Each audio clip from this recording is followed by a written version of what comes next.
Patah dengan kedua tangannya, lalu memejamkan matanya. Bakat sihir yang luar biasa. Ranting itu pulih kembali dengan ajaib. Dia memiliki wajah seperti malaikat, lengan yang perkasa, sayap seperti elang. Dia bernama Maleficent, malaikat penjaga hutan ini. Setiap hari dia terbang membanggakan sayapnya, membumbung tinggi di atas binatang mengagumkan. Dalam hutan Primor, sulit dibayangkan peri kecil yang baik dan ceria menjadi penyihir yang menakutkan. Dia membunuh dengan tegas dan kejam. Hutan yang awalnya penuh semangat menjadi hutan yang penuh iblis. Dan perubahan Maleficent, semuanya berasal dari anak manusia. Pada hari itu, seorang anak laki-laki masuk ke dalam hutan, mencuri, dan tertangkap oleh para peri. Itulah pertama kalinya Maleficent bertemu manusia. Meskipun dia mendesak dan menginterogasi anak lelaki itu, dia tetap ramah dan tidak menyakiti anak itu. Setelah anak itu menyerahkan permata yang dicuri, Maleficent mengantarnya keluar dari hutan. Sebelum berpisah, anak lelaki itu menunjuk ke kastil dari kejauhan dan memberitahu Maleficent, meskipun dia masih anak yang malang, tapi suatu hari nanti dia akan tinggal di sana, menjadi seorang raja. Anak itu juga mengatakan bahwa orang tuanya telah meninggal. Dia satu-satunya yang tersisa. Maleficent merasakan hal yang sama setelah mendengarnya. Karena dia juga yatim piatu. Dua anak yang kesepian, entah mengapa saling berempati. Ketika mereka berjabatan, Maleficent melepaskan genggamannya. Maleficent merasa terbakar oleh cincin yang dikenakan anak itu. Lalu dia memberitahu anak itu bahwa besi dapat membakar para peri. Setelah mengetahui hal itu, anak itu melepaskan cincinnya tanpa ragu dan membuangnya. Ketegasan anak lelaki itu membuat Maleficent tenang. Meskipun dia miskin, namun anak lelaki itu membuang cincinnya demi dia. Hal yang paling berharga. Hati Maleficent sangat tersentuh.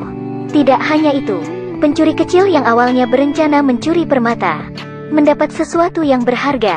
Sejak anak itu kembali menemui Maleficent, mereka berdua bermain dengan asik di hutan, bermain bersama setiap hari. Kebencian antara manusia dan peri terhiraukan oleh mereka. Dari waktu ke waktu, persahabatan mereka berubah menjadi emosi yang lain.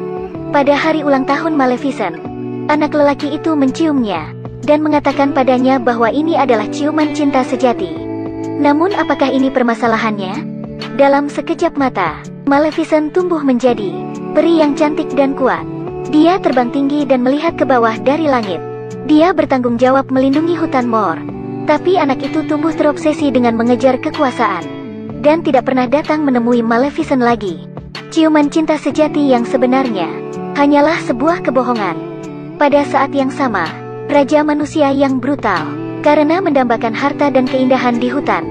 Maka terjadilah perang di kerajaan Mor dan membunuh pasukan anjing raksasa. Lalu Maleficent bertarung sendirian tanpa rasa gentar. Dia marah dan mencela pasukan manusia. Namun dia diejek oleh para prajurit. Sang raja memerintahkan prajuritnya untuk menyerang. Maleficent memanggil peri pohon raksasa, lalu memimpin dan menyerang prajurit.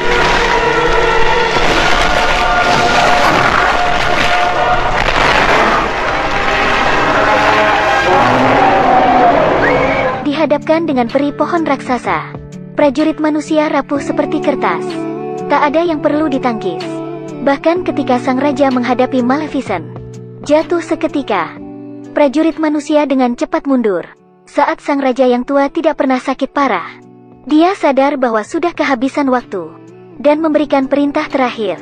Jika ada seseorang yang dapat membunuh Maleficent untuk raja, dia akan mewarisi tahtanya dan akan menikahkannya dengan putrinya. Seorang pria di samping sang raja menyimak. Dia ingin mengejar kekuasaan sebelumnya. Dia adalah Stefan yang meninggalkan Maleficent. Saat tengah malam, Stefan berlari kembali ke hutan sendirian, bertemu lagi dengan Maleficent, menghadapi seseorang yang pernah dicintai. Maleficent masih berbaik hati. Dia memaafkannya walau pergi tanpa pamit. Mereka berdua berpelukan. Semuanya seperti kembali ke masa lalu. Tapi mulut pria itu penuh dengan tipu muslihat. Maleficent yang tidak mencurigainya meminum ramuan obat dan tertidur dengan cepat. Lalu, Stefan mengambil kesempatan untuk mengeluarkan belatinya. Peri cantik yang pernah memiliki sepasang sayap yang besar dan megah. Namun hari ini, secara diam-diam dipotong oleh pria yang dicintainya. Ketika dia terbangun dari tidurnya dan melihat sayapnya yang hilang, dia sangat patah hati.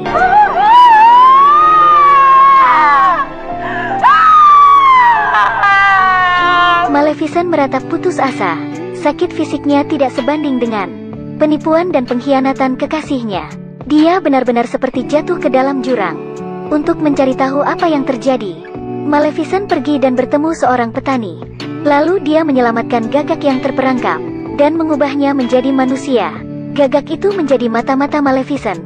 Gagak terbang ke kastil kerajaan manusia dan melihat seorang pria berhasil naik tahta serta menikah dengan putri tertua sang raja. Mengetahui Stefan mencari kekuasaan untuk dirinya sendiri, Maleficent sangat marah. Kejahatan dan kebencian mulai tumbuh dalam hatinya.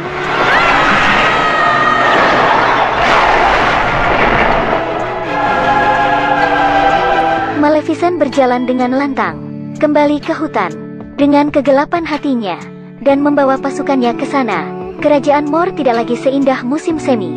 Menjadi kerajaan tak bernyawa, Maleficent tidak membunuh manusia karena dia sedang menunggu kesempatan yang tepat untuk balas dendam. Hingga sebuah kabar baik datang dari sekumpulan gagak. Raja dan ratu itu melahirkan putri yang imut dan diadakan pesta ulang tahun yang besar. 3 peri datang untuk menyenangkan sang raja. Mereka berebut untuk mengirimkan berkat kepada putri.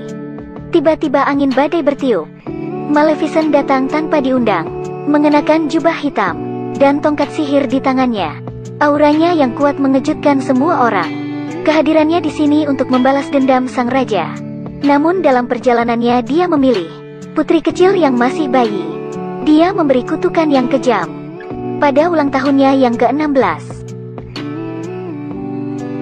Sebelum matahari terbenam, dia akan berada di ruang tenun, menusukkan jarinya ke pemintal, dan akan jatuh tertidur selamanya. Sang raja lemas dan tidak dapat berbuat apa-apa. Dia berlutut memohon belas kasihan kepada Maleficent, memohon untuk membebaskan kutukan dari putrinya. Maleficent menikmati sensasi balas dendamnya dan menyeringai jahat, sembari menambahkan kata-kata kutukannya, bahwa sang putri bisa terbangun dari tidur lelapnya. Namun untuk membangunkannya hanya berasal dari ciuman cinta sejati. Tentu saja, kalimat itu ditujukan kepada sang raja dan membiarkan selama hidupnya dalam kesalahan dan pengkhianatan. Untuk mencegah kutukan itu terjadi, raja memerintahkan untuk menyita semua alat pemintal di seluruh kerajaan, menghancurkan dan membakarnya, mengunci alat pemintal di penjara bawah tanah. Dia juga merahasiakannya dari sang putri. Sang raja mempercayakan putrinya pada 3 peri ajaib, membiarkan mereka pergi ke tempat rahasia dan bertumbuh dewasa. Hingga sehari setelah ulang tahunnya yang ke-16, mereka boleh kembali ke istana. Di sisi lain, Maleficent berada di perbatasan hutan, membangun tembok duri, dan melarang manusia menginjakan kakinya di hutan Mor. Sejauh ini tidak ada komunikasi antara manusia dan peri. Yang tersisa hanyalah kebencian. 3 peri kecil menjaga sang putri, membawanya ke sebuah pondok di hutan lebat. Mereka berubah menjadi 3 petani perempuan, merawat sang putri. Tapi keberadaan mereka telah ditemukan oleh gagak sejak lama. Kemudian Maleficent datang, berbincang dengan bayi kecil melalui jendela. It's so ugly, I almost feel sorry for it.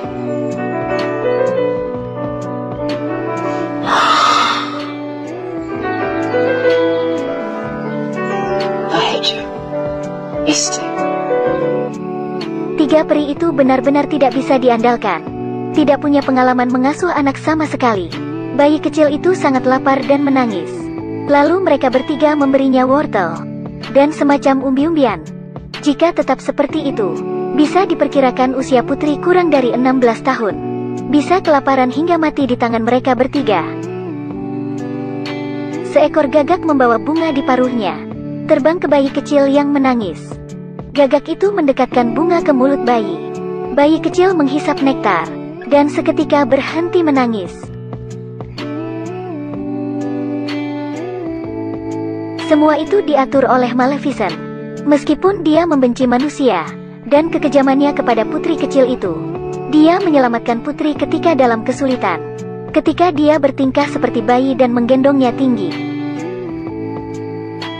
Saat musim berganti, putri kecil bertumbuh setiap harinya. Menjadi putri yang sangat cantik, penasaran dengan segala sesuatu di dunia. Suatu hari dia lari ke hutan sendirian. Dia melihat seseorang yang terlihat garang, Maleficent. Tapi putri tidak takut sama sekali, karena dia mengenal sosok itu, yang telah menjaganya diam-diam. Apakah kamu ibu periku? Secara bertahap, Maleficent dipengaruhi oleh seorang putri yang lugu. Melihat sang putri dan para peri saling bermain, seperti melihat dirinya sendiri. Meskipun merasa dilukai sang raja, tapi anak ini tidak bersalah. Melihat sang putri tertidur, Maleficent menyesali kutukannya. Aku ingin mencabut kutukanku. Aku ingin mencabut kutukanku. Menghilanglah. Namun kutukan itu tidak tercabut. Satu-satunya cara saat ini adalah membantu putri menemukan cinta sejatinya dan mematahkan kutukan dengan ciuman cinta sejati. Kebetulan sekali, ada seorang pangeran menunggangi kuda putih melintas. Tersesat di hutan, pangeran dan putri bertemu untuk yang pertama kali. Mereka memiliki kesan yang baik satu sama lain. Tapi sebagai seseorang yang pertama kali datang ke sana, Maleficent berkata bahwa tidak ada cinta sejati di dunia. Itulah mengapa dia mengucapkan kutukan itu. Dalam sekejap mata, hari ini adalah ulang tahun putri yang ke-16. Tiga peri itu tidak sengaja mengatakan kata-kata dari mulutnya. Sang putri mengetahui masa lalunya, dan tidak mempercayainya. Ibu peri yang paling dia hormati memberinya kutukan yang paling kejam. Dia berlari ke hutan untuk menanyai Maleficent. Setelah mendengar pengakuan dari Maleficent, sang putri sangat sedih. Dengan penuh amarah, dia kembali ke istana. Tapi kedatangannya tidak mendapat sambutan yang hangat dari ayahnya, namun sebuah perlakuan yang dingin. Sang raja tersiksa oleh kutukan itu, berubah menjadi gila. Sedangkan waktu sudah habis. Karena kutukan itu, sang putri berjalan ke ruang bawah tanah, menuju ruang pemintal. Melihat jarum yang tajam, dan menusukkan jarinya ke jarum. Kutukan itu menjadi kenyataan. Sang putri jatuh pingsan, dan tertidur dalam keabadian. Dalam penyesalannya, Maleficent harus mencari pangeran tampan, dan membawanya ke istana, untuk membangunkan sang putri dengan ciuman sejatinya. Tetapi sang putri tidak bangun. Dua orang yang hanya bertemu sekali, bagaimana bisa menjadi cinta sejati? Maleficent menyesal berkali-kali. Dengan tatapan menyesalnya, melihat putri yang tidur, dan meneteskan air mata. Dia membangunkan putri dengan sentuhan hangatnya. Mungkin dia akan kehilangan sang putri selamanya. Setelah pengakuan yang tulus, Maleficent mendekati dahi sang putri, menciumnya dengan lembut. "Hai, Ibu Peri." Maleficent tidak mengharapkan keajaiban itu terjadi. Sang putri benar-benar bangun. Itulah yang disebut dengan ciuman cinta sejati, yang belum tentu cinta pria dan wanita. Maleficent mengajak sang putri pergi meninggalkan istana, tanpa diketahui oleh sang raja. Dalam perjalanannya keluar, sang raja membuat jebakan. Dia tahu bahwa Maleficent takut pada benda besi. Jadi dia membuat jaring dari besi, dan menjatuhkan ke Maleficent. Dalam keadaan terdesak, Maleficent menggunakan sihirnya. Dia mengubah si gagak menjadi naga. Naga itu menyemburkan api, membuka jaring besi, dan berhasil menyelamatkan Maleficent. Namun naga itu tidak bisa berkutik di dalam istana. Dengan cepat para prajurit menjebak si naga. Maleficent juga dikepung oleh para prajurit. Lalu sang raja muncul dengan baju besinya, menghadapi cinta lamanya. Tanpa menunjukkan belas kasihan, dia mengeluarkan pedangnya dan bersiap untuk menghabisi Maleficent, iblis yang telah mengganggunya bertahun-tahun. Sang putri menemukan sayap Maleficent yang hilang, dan berhasil membebaskan Wah. Tubuh Maleficent langsung bereaksi.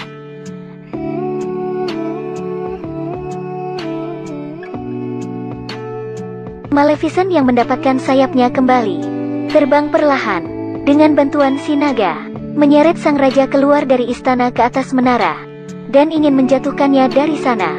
Dia mencengkram leher raja dengan kuat. Namun melihat pria yang pernah dia cintai membuat hatinya melunak lagi. Dia memilih untuk mengakhirinya, lalu meninggalkan raja di menara. Tapi sang raja kehilangan akal sehatnya dan berniat untuk mati bersama Maleficent. Mereka berdua jatuh bersama-sama. Maleficent berusaha melepaskan genggamannya, lalu melayang di udara, dan raja jatuh ke tanah. Sang raja telah mengejar kekuasaan sepanjang hidupnya, mengkhianati cintanya, kehilangan kasih sayang keluarganya, dan hidup dalam ketakutan setiap harinya. Pada akhirnya dia tidak bisa menghindari takdir keruntuhan dan kekalahan. Film ini berjudul Maleficent. Diadaptasi dari cerita Sleeping Beauty, dongeng yang semua orang kenal sebelumnya. Adaptasi film yang modern dan feminin. Penjahat sebelumnya, Black Witch, berubah menjadi baik, menjadi nirwana kelahiran kembali dalam cinta. Pahlawan yang menyatukan manusia dan peri.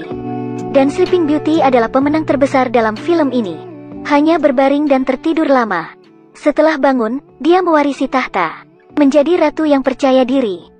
Saya harus mengatakan bahwa zaman telah berubah. Membangunkan putri tidur tidak lagi membutuhkan pangeran yang tampan, melainkan seorang ibu tiri. Cukup cerita untuk hari ini. Jika kamu ingin mendengar cerita lainnya, klik tombol like dan follow. Sampai jumpa kembali.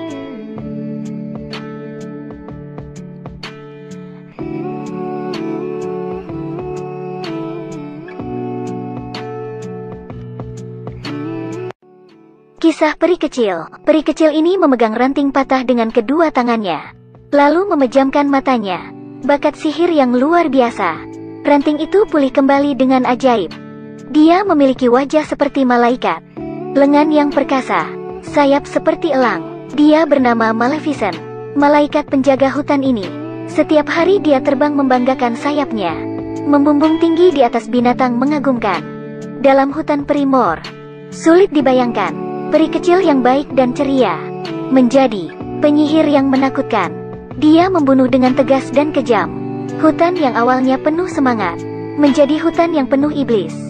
Dan perubahan Maleficent, semuanya berasal dari anak manusia.